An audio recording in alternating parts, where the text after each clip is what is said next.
Ghost hunters believe they can communicate with spirits of the dead. They believe they can transcend the barriers of space and time and see into the past. Actually make contact with the ghost of a tormented person and relive the trauma of some long-forgotten tragedy. Can a ghost be set free to move on to another world?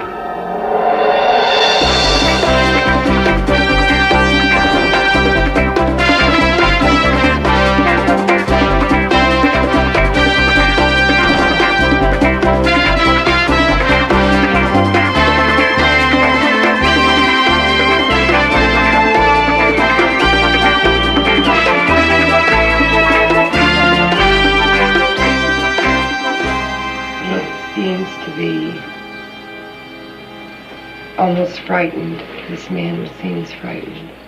Psychics attempt to exorcise an evil spirit. If the ghost departs, will an in search of camera capture its image? Strong male presence seems to center around.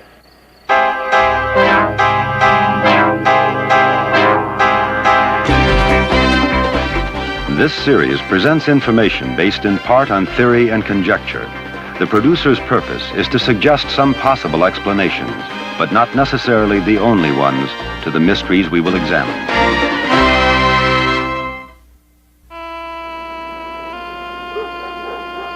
History and fiction both abound with reports of haunted houses. The family in this house is fearful of a demonic spirit that they believe is destroying the harmony of their home. A team of experienced ghost hunters has been summoned.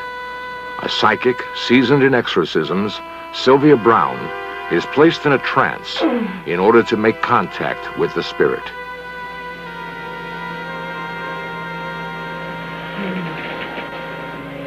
In case any ghost should depart from the room, the in search of cameras are ready to document the event. How are the circumstances at the present time? This is a highly charged energy implant. And sometimes the only thing that can break this energy is prayer. Prayers must be said in this house. Prayers must be said over the man at the end of the table. Release all negativity. And whatever is in this house that is of any negative energy, we command by the will of the Father, Son, and the Holy Spirit, that it goes on to progression and perfection. That there is no negativity left, that there is no black whirlpool of energy. The camera does pick up the impression of something moving. Is it the image of a ghost or some random electronic impulse? Many people believe that a ghost is the disembodied spirit of a person who suffered an emotionally tragic death and who is imprisoned forever in that locale. The spirit lives on as a form of energy, a sudden gust of wind in a closed room, an unearthly cry in the dead of night. These are physical examples of the ghost reliving its final moments as a human. People who claim to be psychics say that by contacting these spirits, they can unlock the secrets of a haunted house. A ramshackle house with a mysterious past is the target of a ghostly stakeout. The Rule Ranch is 200 miles north of San Francisco and overlooks the jagged California coast. Recently, In Search Of arranged to bring a team of ghost hunters here in order to test their psychic skills. In the nearby village of Jenner, preliminary research is provided to In Search Of by Antoinette May, a freelance journalist. She questions residents for background information. The house was built in the 19th century by a rich and powerful family named Rule. Sometime during the 1920s, a mysterious tragedy occurred and the house was abandoned. The estate has fallen into ruin. Neighbors swear they have heard the sound of a woman wailing behind the walls, and her footsteps echoing on the gravel drive.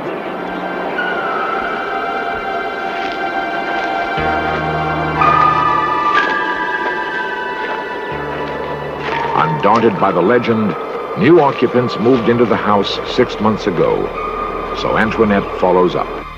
Have you had any... Jim and Laura Furlong have lived in the community all their lives and know the history of the Rule Ranch, why the house is haunted.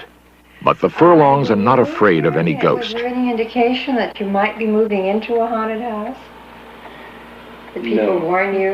The first thing I do is try to take a history on the house, interview the people involved, try to find out what may have happened in the house during their residency there or earlier. They agreed to let In Search Of conduct the experiment. The psychics know nothing about the ranch, the family that built it, nor their demise. That's out there. Sylvia Brown and Nick Nocerino have been practicing psychics for 20 years, working in tandem on more than 200 ghost investigations. Okay. Yeah. You know, it could have been family, but it could have been work hands. This place must They have sheep, but like I said, I felt like ghosts. The procedure they follow is always the same. They begin to pick up psychic impressions by feeling their physical surroundings.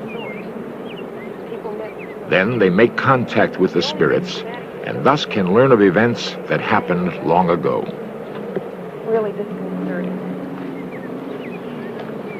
Well, we get somebody injured by a horse, that's for sure. Most of the time when Nick and I have worked together, he has been the photographer and I've been the trance medium. I'm the one that's gotten the impressions. It can be a switch off or whatever. We will confer a little bit. Almost like a running commentary, what I call psychic stream of consciousness. Every house has some form of energy.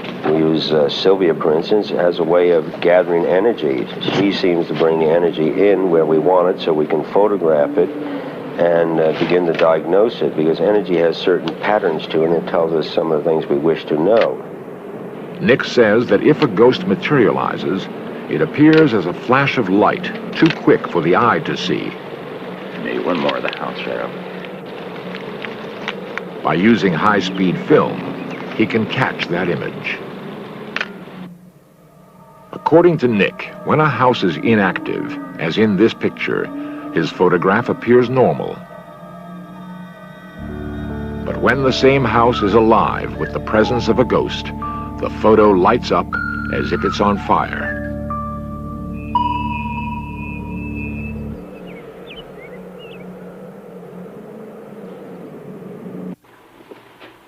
As the house tour begins, Antoinette records impressions.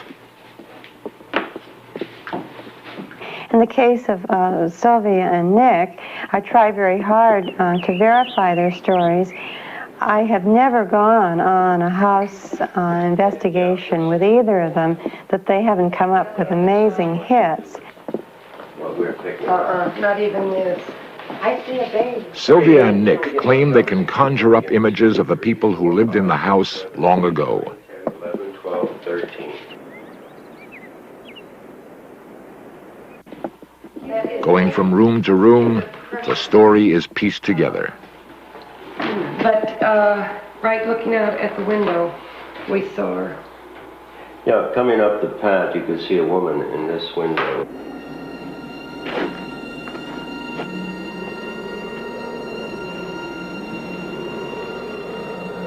The 1923 date comes in very strong, and I feel that this was a meeting place, a lodge of some type. A lot of lights, a lot of parties, ladies dressed up in very, very elegant gowns. And the other thing that seems to come in really strong about 1923 is that's when I really first felt the trauma.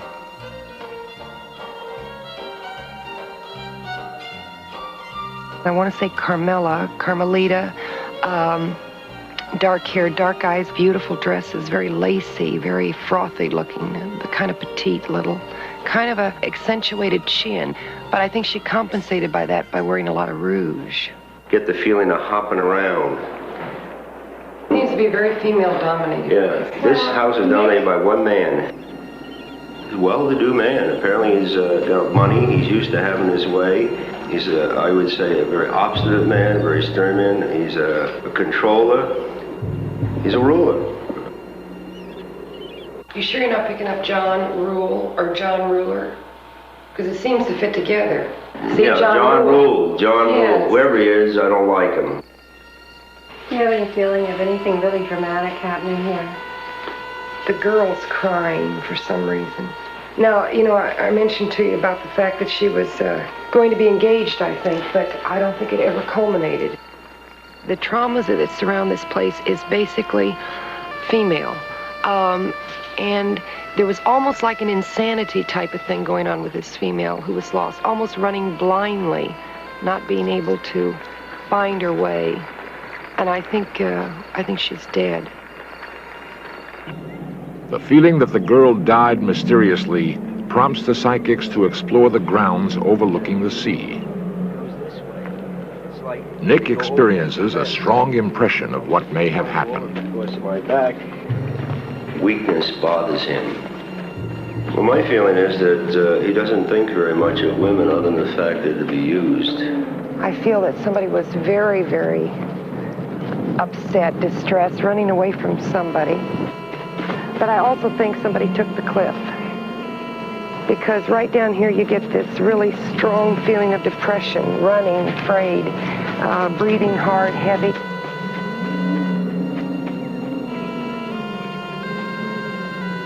I think she's dead.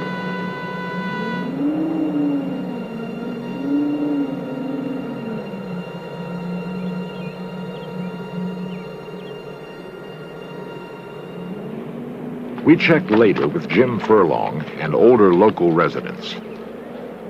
According to them, the psychic story is true. It coincides with what actually happened more than 50 years ago. The experiment is over. Sylvia and Nick have identified the ghost as that of a heartbroken young woman. But the Furlongs have no fear and have chosen to stay on the ranch. In other cases, however, homeowners are frightened of their ghosts and want help. At their next destination, will these psychics be able to free an imprisoned spirit?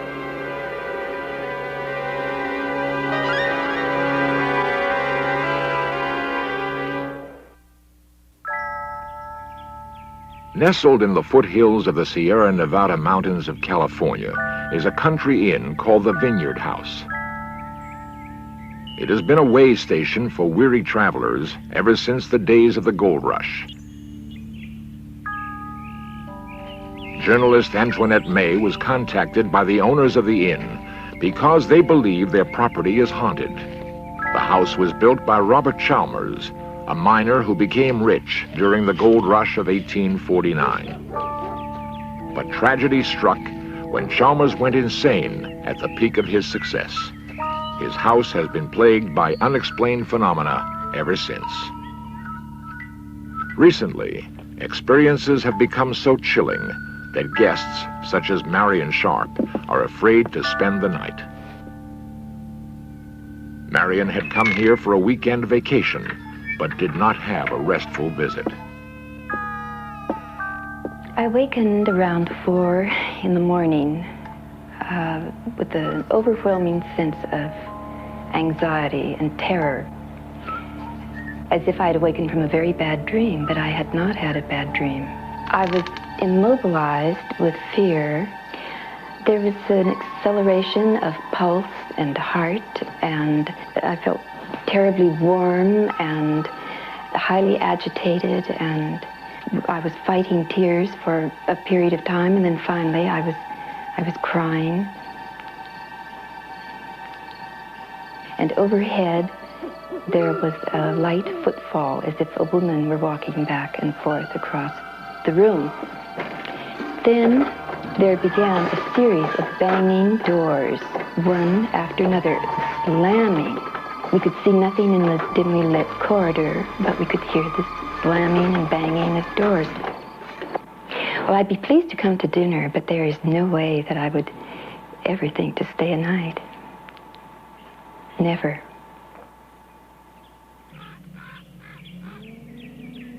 Having nowhere else to turn, the owners of the inn asked the psychic team to communicate with the ghost in an attempt to free its restless spirits.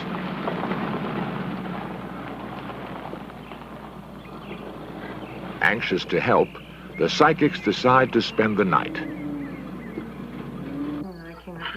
The vineyard house still affords the wayward traveler a warm fire and a hearty dinner. Are they all this busy? Well, this one has a lot of history. Sylvia's husband, Dal Brown, and Nick's wife, Chris Nocerino, are also on the stakeout. Yeah. Did you take notes? Yeah.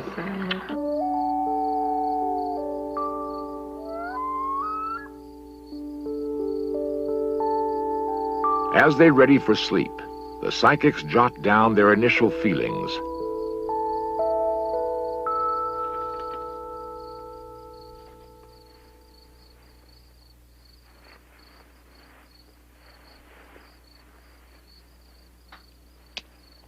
A strong sense of apprehension falls over the house.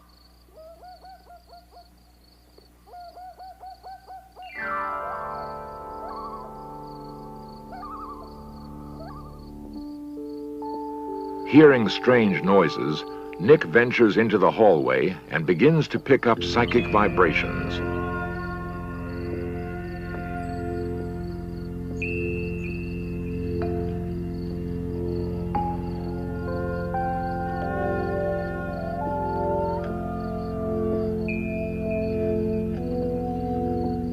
Also awakened from a fitful sleep, Sylvia joins him. The house seems alive with energy. The psychics try to communicate with the ghost, but contact remains elusive.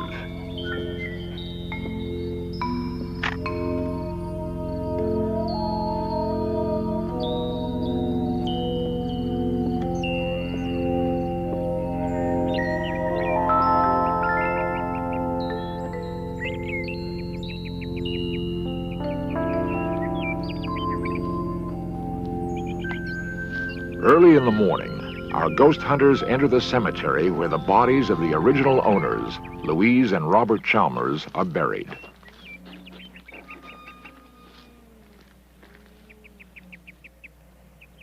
The psychics sift through all their impressions to piece together the story. Is there a ghost in the house? And if so, is it Chalmers who had gone insane? Or is it his wife? I feel tragedy. I find almost a Romeo and Juliet kind of a tragedy. A woman who loved a very vital man, his demise, and her devastation from it. The woman that seems to be the strongest influence in this house, by the name of Louise, I think in some way has been tremendously maligned. I think out of pity, caring, and certainly love, that she chained this man in the basement in order that he wouldn't hurt himself. And I think in her mind, she felt that she just couldn't send him away to what we might think of an early snake pit type of confinement that they had in mental hospitals. Somebody's singing. It's an old song. It goes something like, I come from Alabama. Banjo on Oh, my knee. Susanna, with a banjo on my knee. I'm coming to thee.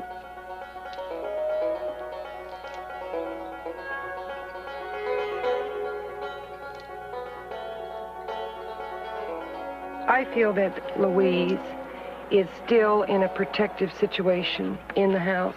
And even this stone is almost like a symbolic reminder that she's still going to overlook her house and protect, let's say, her domain. Her personality is so strong and protecting that it's she that walks the halls. And I think this protection has lasted beyond the grave. I think she's here. Well, I think Louise is very despondent over losing her money, her land, and everything, and she has a possession on the house. She still sees the house as fulfilling her ambitions. And there are no ambitions to be fulfilled here. She'll be there a long time.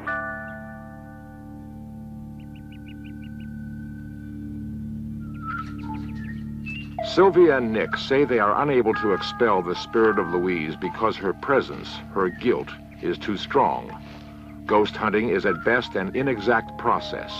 What determines success or failure is often in the mind of the observer. The ghost seekers believe they have failed, but only future guests at the Vineyard Inn will be able to make such a judgment.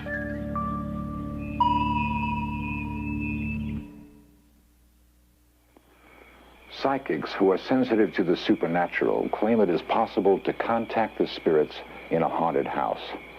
Traumas, such as a broken love affair or an untimely death, prevent these spirits from accepting their own demise. Supposedly, they linger in our world, trapped by their own turmoil. Ghost hunters try to comfort them, but they are not always successful.